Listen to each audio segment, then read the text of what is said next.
Call of Duty Black Ops 3 is the annual first-person military shooter that Activision just throws at you. And I have not been excited for a Call of Duty in a long time, and Black Ops 3 did not change anything. I'm going to end up skipping over a lot of the more in-depth things I covered in the beta review, so if you want to look at that, it's on the channel. But in the game's current release, like, of all the things you might not expect from a Call of Duty, one of them would be a stable launch and a polished game. And I hear people are having all kinds of trouble on PC, but even on PS4, the game is an unpolished, buggy mess. In one of the campaign missions, there was a weapon with a little glow around it, and I got no button prompt to pick it up, and I couldn't pick it up. On that same mission, I left the campaign paused, did something, came back to a black screen that would not respond to any buttons. One hard crash for Black Ops 3. In addition to that, experience new next-gen Call of Duty features like pop-in textures,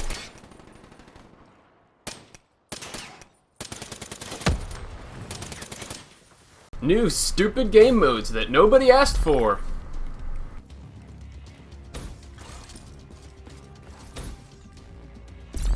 lag,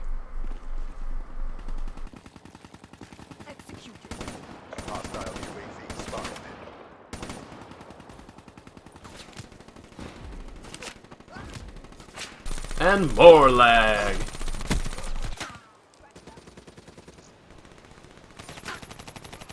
And a lot of the time I was still jumping on the wall and not connecting. And, like, really, I just figured out that wall running was completely useless. Like, I'll admit, while I was playing Fallout, I was double tapping A to try to jetpack. So I don't mind the jetpack, and I do like how it's a lot smoother and you have more control over it. That's where if it was just bop, bop, bop.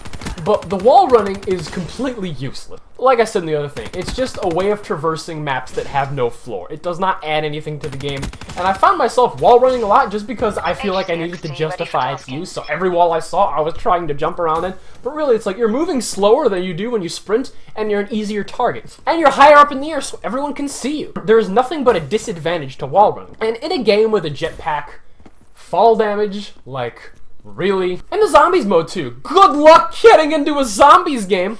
Idiotech said this in his review, and I completely agree. It's like it'll try for 5 seconds to connect to a match, and then nothing will happen. And then you like go back out and try again, and then it'll put you in a lobby with like 12 other people in a game mode designed for 4. Why are there so many? What are the rest of the people just getting kicked out and screwed over? And the zombies mode itself is where all the creativity was. The zombies was in like a 40s noir urban setting, and it had like its own music and style, and I liked it. It was kind of fun. I mean, the zombies mode, I don't really get. Everybody's all like, oh, Treyarch and zombies.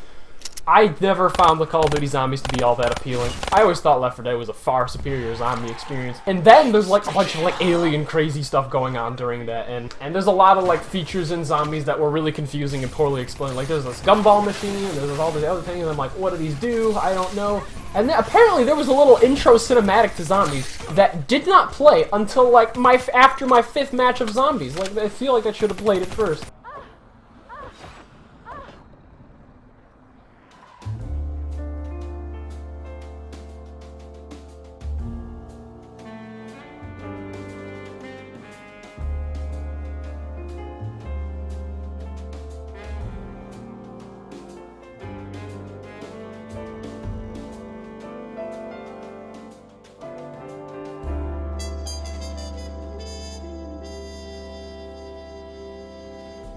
If you remember in Black Ops 3, I did a video that you can play the campaign in any order. You don't have to unlock it. And an idea struck me, and I'm like, I'll play it backwards. It'll be like a Memento. It's gonna be awesome. And I played the last mission.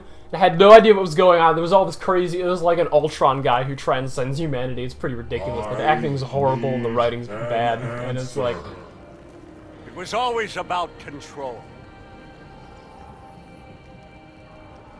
Do you have any idea just how much technology has changed every single aspect of our daily lives? The people need to be protected. If the only way to prevent future attacks is to monitor the thoughts and desires of the population, then the choice is obvious. We need to know who our enemies are! The problems of Black Ops 2 aside, Black Ops 2 had probably the most mature writing and the best acting of any of the Call of Duties. And that wasn't even here. And I thought, well, F it, and I'll just play the campaign from the beginning. And the moment I started, it's like, oh, we're the military. We got these prisoners. Let's go rescue them. I'm like, wow. And then you enter a room, and it's the same old shooting gallery stuff, and a bunch of people appear, and they start shooting at you, and I immediately said, this is not fun. I don't want to do this. And I didn't even make it through the first mission. And the multiplayer itself, I said in the beta, I thought the maps were pretty uninspired. Interestingly enough, the most memorable maps are the ones from the beta, and I'm playing like the same 5 maps over and over again, and it's the 3 from the beta, and then that weird like Indian Egyptian one, and then there's one in the aquarium, and I hated the maps. And then, all of a sudden, out of nowhere, comes this map, and it's gorgeous! It is awesome! I'm like, why did it take so long to get to this map? Why aren't all the maps like this? The graphics itself, it looks amazing on PS4, especially if you've been playing Fallout 4 recently. Where was this? And then another 30 map rotations later, there was another map like that. And it was like this snowy one. That's like, oh, it's like a Russian World War II village, but it's like been flipped sideways, and it's like Inception, half the buildings are sideways. I'm like, what is going on? This is awesome.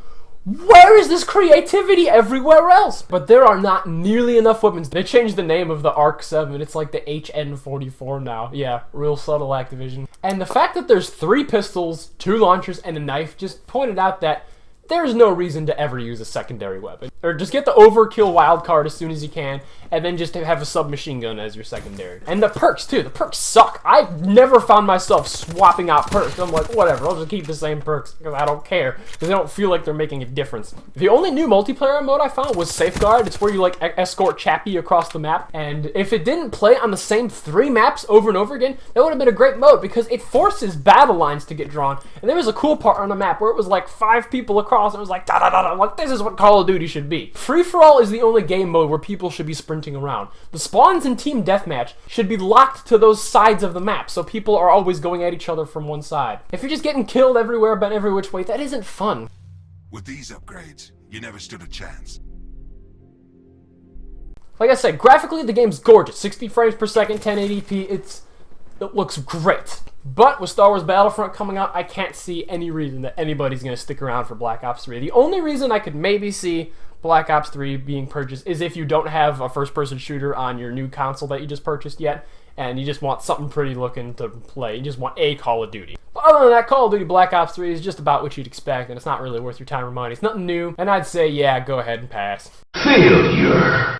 Thank you for watching. Goodbye. God bless.